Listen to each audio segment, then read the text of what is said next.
Success isn't about, the how today. It's about the how quickly today and how quickly can I learn the next phase for tomorrow. In e-commerce, the way we shop, the way we pay, the journey is changing so much. The demands of the consumer is changing so much. So the companies, you have to be ready to learn.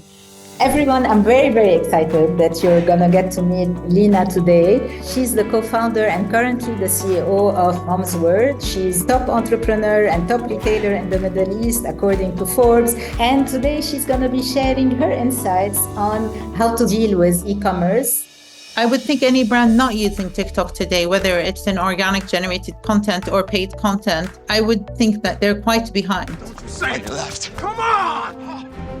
Using AI today, if you're running your own brand, the best way to use it is probably content generating at scale, because you have to generate content for social media, you have to generate content for websites, and that takes a long, long time. It's still not your core. You probably have to do a bit of cosmetics on top of it because it's not going to be 100%, but it will save you a lot of time. Content is a mountain, and using AI help you move faster. So if you learn it quick enough and you monetize it, it's actually a great tool. If you miss that kind of wave, you're going to have to learn the next one because it's coming. Adapt or die. How you drive authentic content works better, but you need to be able to at least work with authentic content creators that can create content around your brand.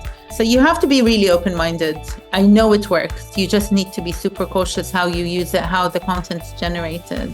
If we're starting with a small assortment, what would be the steps to be able to grow, especially online? You probably want to do an 80-20 rule. Normally 20% of what you sell makes 80% of your revenue. So when you're launching your assortment, you just need to be cautious about having things that don't sell.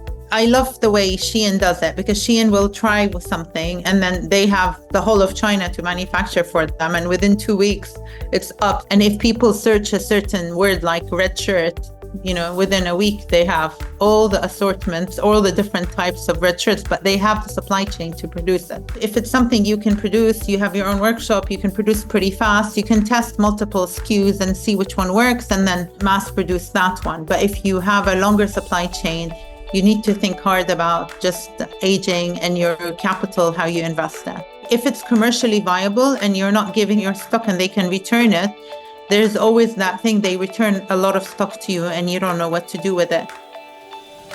I had an afternoon talk with a fitness brand, a very small fitness brand. They do armbands. The problem is they have very few SKUs. And we know in retail, the range matters. Now, how do you maximize your return? You have to have the largest number of outlets. So it's not about, Leena, where do you think we should list? How quickly can you list some in the maximum number of places without impacting you commercially? And how can you manage that?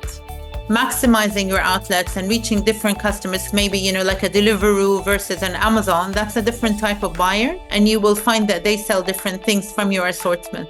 If you can't maximize your assortment, maximize your effort by being in front of as many customers as possible, because today you can, whereas the shopkeeper 20 years ago couldn't. So you take advantage of that.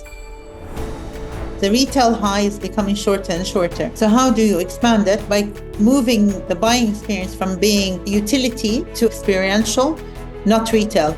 The more you move into experiential, the longer you will last.